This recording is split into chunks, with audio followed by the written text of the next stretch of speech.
October 18th, 2025.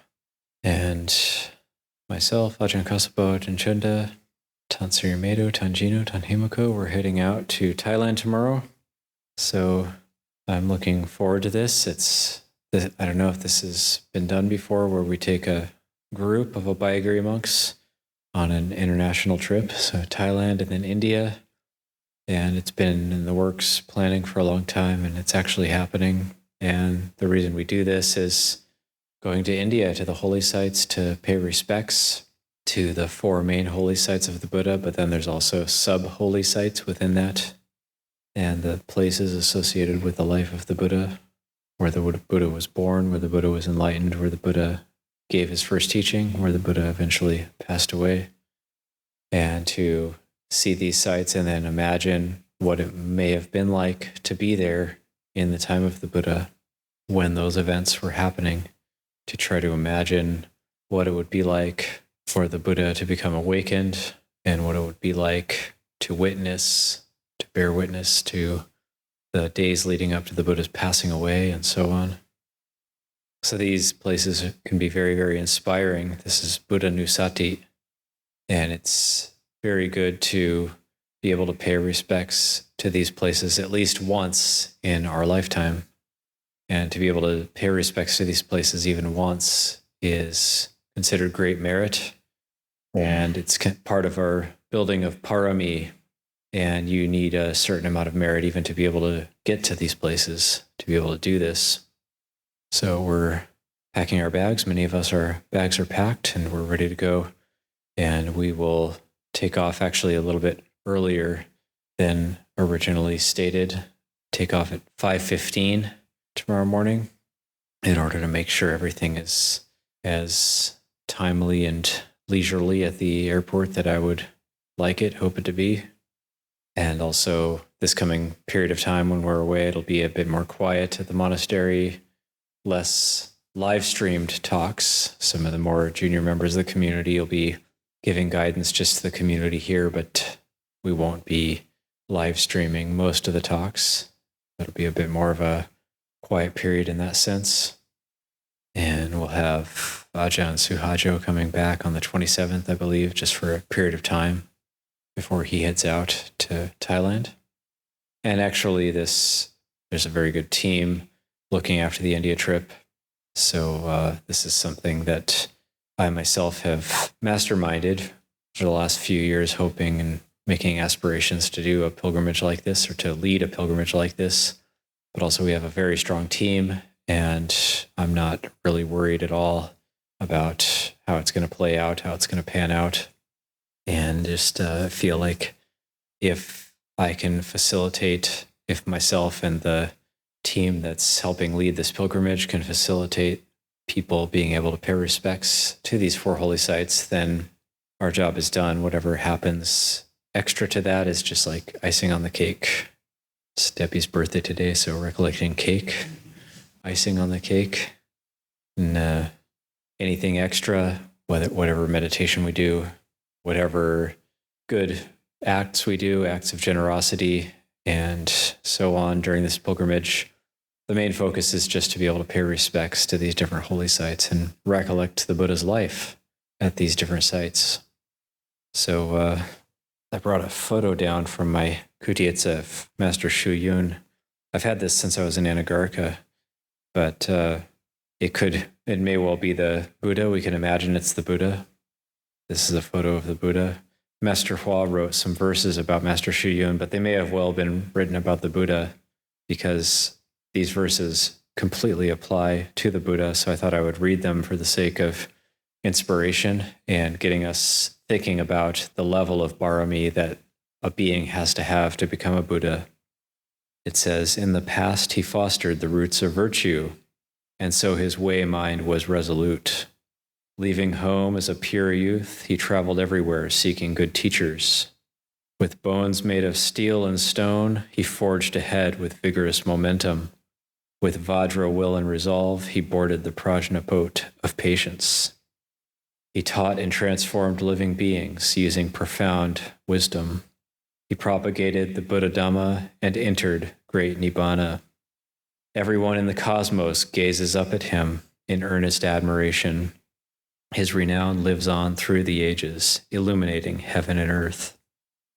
So I think that also reminds me of Longpo Pasano talking about the Buddha as a game changer for world history and teacher of gods and humans, the enlightened one, the blessed one. In the chanting we do every day, we are recollecting the Buddha, but do we really get a sense of the Buddha, of the breadth and magnitude of the Buddha's barami, and how all-pervasive it is in our lives as practitioners, and truly illuminating heaven and earth. And even just things like the beginning of the chanting, Sama Sambuddho Bhagawa Arahang, and so on.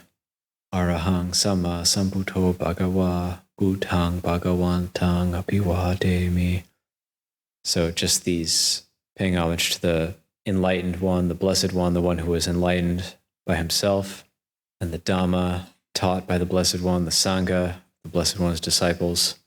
So there's how whatever level we are able to tap into the barami of the Buddha, then, I mean, we're all here, so that we all feel something when we think about it, or when it's drawn us all here in different ways, whether we've ordained or whether we're just here as a guest, or whether we're someone who comes to the monastery regularly. Then for us, it's going to have slightly different meanings, slightly different ways that the Buddha's barami has drawn us to the monastery. But for all of us, there is something there. There's something powerful there that's brought us all together to practice. And we do have to have enough faith and confidence to see that there is some sort of efficacy to picking up the practice and to actually trying to fulfill the teaching of the Buddha. And so when we cultivate faith, the word is saddha, and we translate that's normally translated as faith, sometimes as confidence.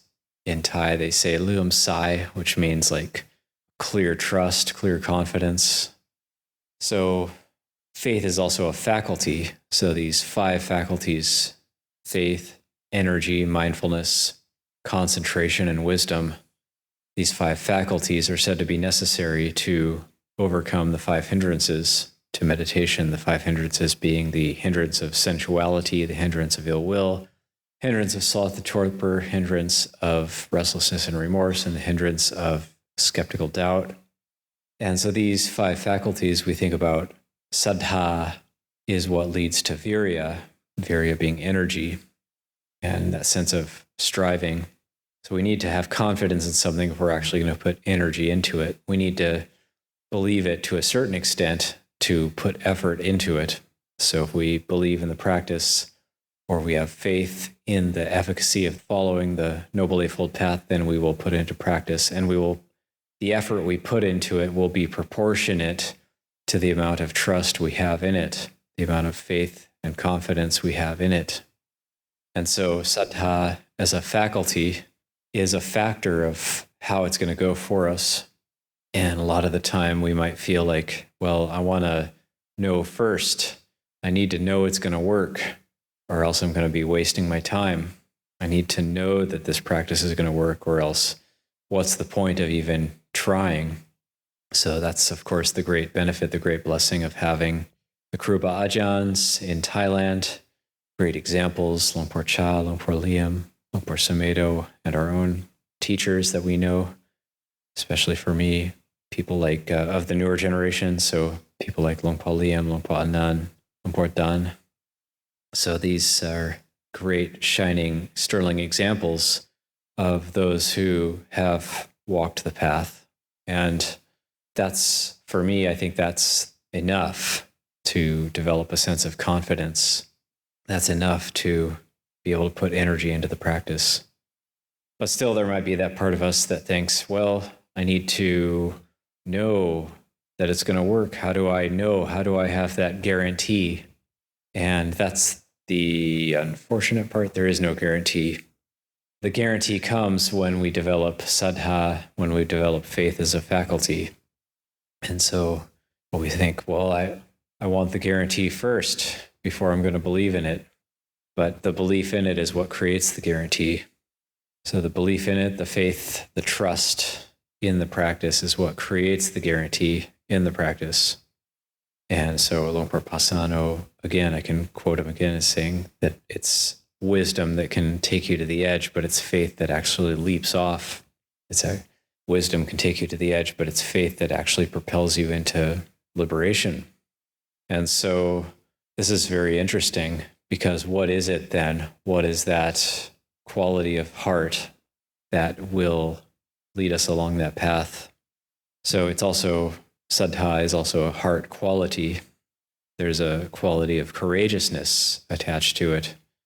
We could perhaps translate it saddha as trust, or even settled trust. Word shuddha in Sanskrit is the same root as shramana or samana, which means the one who seeks peace. So it has a feeling tone of peace to it as well. It's not kind of a fanatical faith. It's a peaceful, settled sense of trust.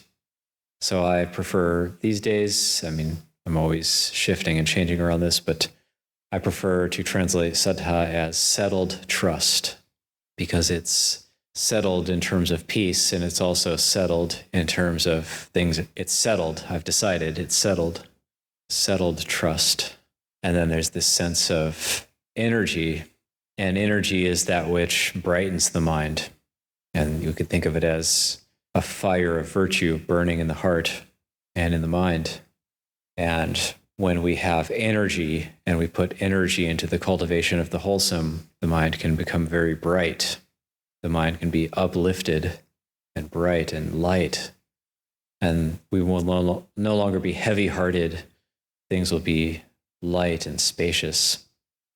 And with that sense of brightness and energy, it takes energy to cultivate mindfulness. So mindfulness, sati, that has a sense of recollectedness to it, or recollection, memory. In some places, it's even translated as memory. Some people have translated it that way. It can be more like a recognition.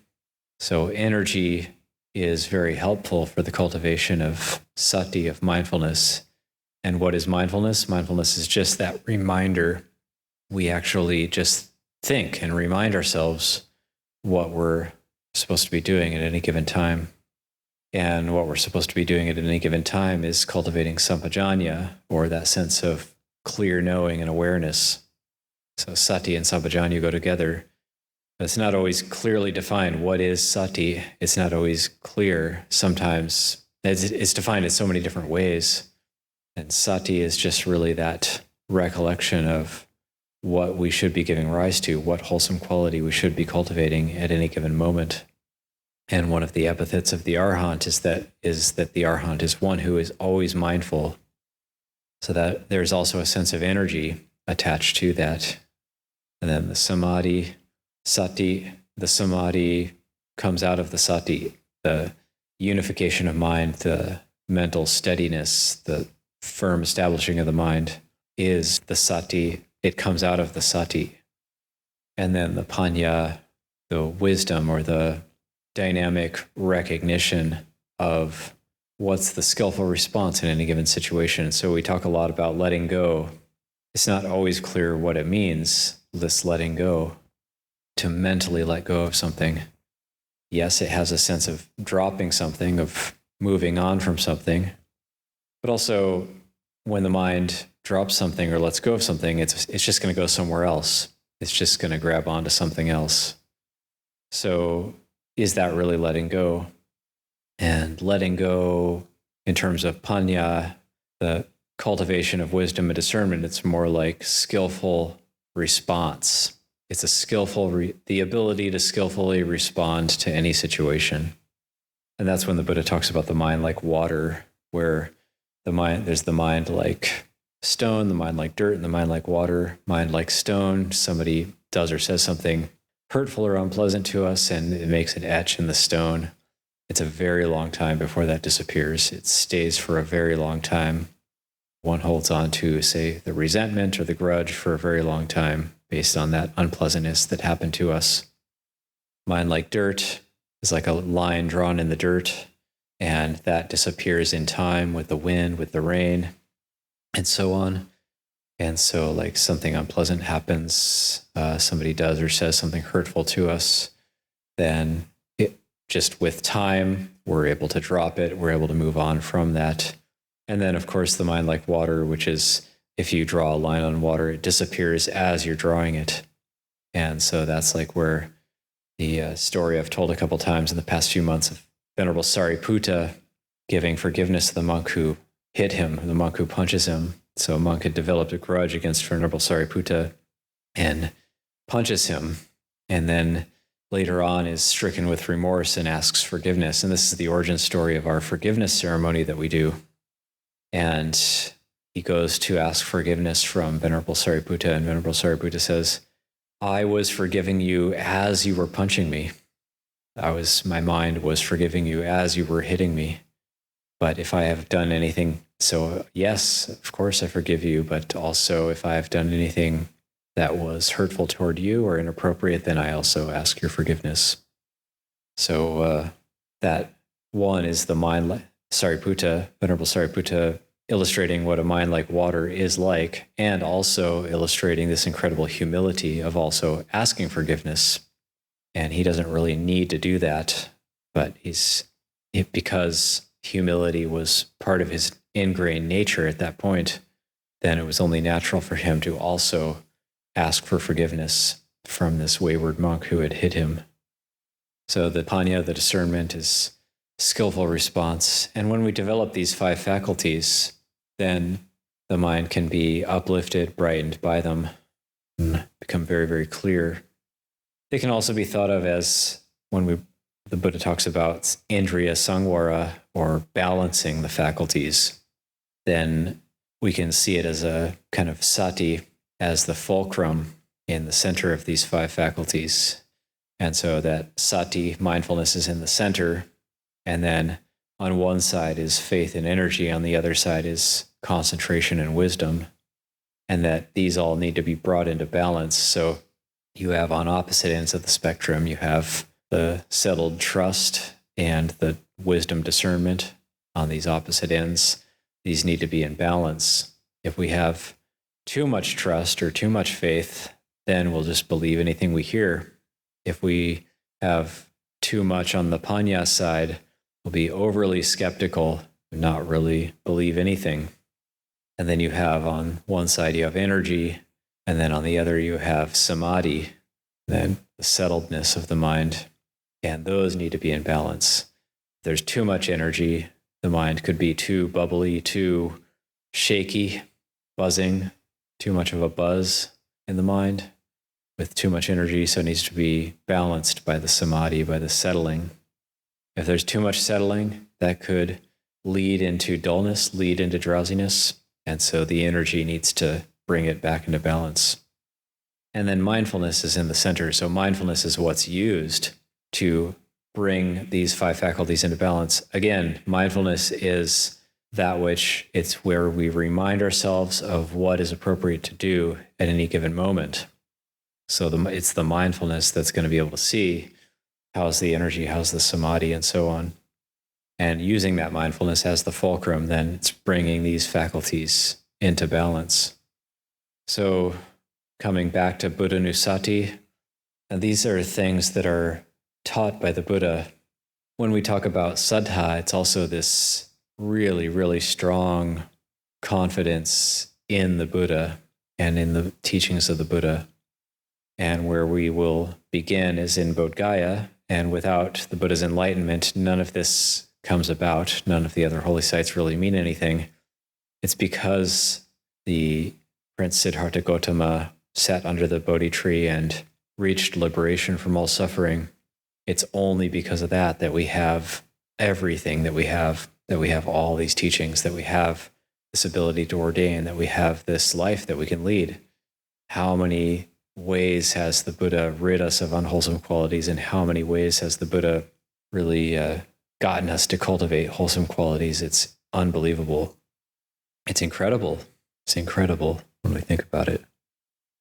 So I will, myself and the group who are going will take leave of everybody here, and just wanted to leave you all with some short reflections before we go, and to say sadhu and anumodana to everybody who does so many good things here in the monastery. And for those who are staying back, then you can look forward to a bit more of a quiet time in the monastery. Hopefully, I will be contactable if anything unusual happens. I was looking for the right word. If anything not okay happens. But there is, the Buddha's Barami is here. The Buddha is helping to look after this place for sure. And one of the reasons we go to these places is to also to keep that connection with the source and ask that it helps us here, ask that it helps us to continue to cultivate our practice in this place at Abhayagiri. We don't go and live in Bodh Gaya. Oh, yeah, that would be horrible.